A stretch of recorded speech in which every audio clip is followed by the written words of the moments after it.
Hi friends, அஸ்ஸலாமு அலைக்கும். Welcome to அரிசுவை நேரம். இன்றைக்கி நம்ம என்ன பார்க்க போகிறோம்னா, மரவள்ளிக்கிழங்கு வச்சு ஒரு குச்சி சிப்ஸ் தாங்க பார்க்க போகிறோம். நம்ம மரவள்ளிக்கிழங்கையெல்லாம் பழைய காலத்தில் என்ன செய்வாங்க அப்படின்னா, வேக வச்சு ஒரு வேளை உணவாகவே வந்து சாப்பிட்ருக்காங்க. ஆனால் இப்போ இருக்க குழந்தைகளுக்கு இந்த மரவள்ளிக்கிழங்கு வந்து வேக வச்சு கொடுத்தா சாப்பிட மாட்டேறாங்க.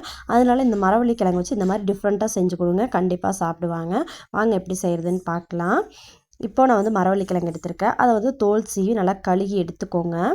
எடுத்ததுக்கப்புறமா இந்த மாதிரி குச்சி சிப்ஸுக்கு அறுக்கிற மாதிரி இந்த மாதிரி ரொம்பவே மெலிசாக அறுத்துக்கோங்க. திக்காக அறுத்துடாதீங்க, அறுத்தா வேகாது, கிறிஸ்பினஸ் கிடைக்காது.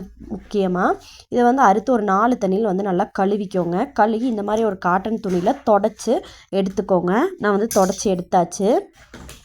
தண்ணி கொஞ்சம் கூட இருக்கக்கூடாது, இருக்காத மாதிரி பார்த்துக்கோங்க. ஒரு பவுல் எடுத்துக்கோங்க. 1 ஸ்பூன் மஞ்சத்தூள், 1 ஸ்பூன் உப்பு போட்டு ஒரு 1/4 டம்ளர் தண்ணி ஊற்றி நல்லா கலந்து வச்சுக்கோங்க. இப்போ ஒரு பக்கம் வந்து எண்ணெய் வந்து நல்லா சூடாயிடுச்சு. இப்போது நம்ம மரவள்ளிக்கிழங்கு வந்து கட் பண்ணி வச்சோம் இல்லையா, அதை வந்து நம்ம வந்து சேர்த்திக்கலாம். ஹை ஃப்ளேம்லேயே வச்சுக்கோங்க, லோ ஃப்ளேமில் வைக்க வேணாம். ஹை ஃப்ளேமில் வச்சு தாங்க வேகணும், லோ ஃப்ளேமில் வைக்கக்கூடாது.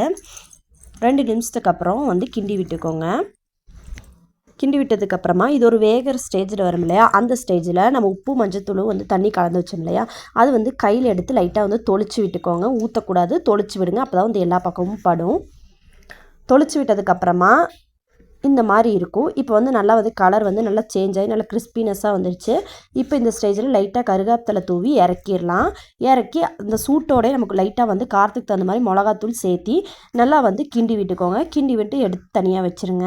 இந்த மாதிரி வந்து செஞ்சு பாருங்கள், ரொம்பவே வந்து சூப்பராக இருக்கும். இது வந்து அவ்வளோ கிறிஸ்பினஸ்ஸாக அவ்வளோ சூப்பராக இருந்துச்சு. கடையில் நம்ம எப்படி வாங்குவோமோ அதே டேஸ்ட்டில் செம்மையாக இருந்துச்சு. இது மாதிரி நீங்களும் உங்கள் குழந்தைகளுக்கு செஞ்சு கொடுங்க, ரொம்பவே விரும்பி சாப்பிடுவாங்க. அதே டைமில் மரவள்ளிக்கிழங்கு உங்களுக்கு வந்து உள்ளே போன மாதிரி இருக்கும் இல்லையா, அதனால் இந்த மாதிரி செஞ்சு கொடுங்க. எப்படி இருந்துச்சுன்னு சொல்லுங்கள் செஞ்சு பார்த்துட்டு. அதுக்கு முன்னாடி அரிசுவை நேரம் சேனலை சப்ஸ்கிரைப் பண்ணாதவங்க மறக்காமல் சப்ஸ்கிரைப் பண்ணுங்கள். தேங்க்ஸ் ஃபார் வாட்சிங்.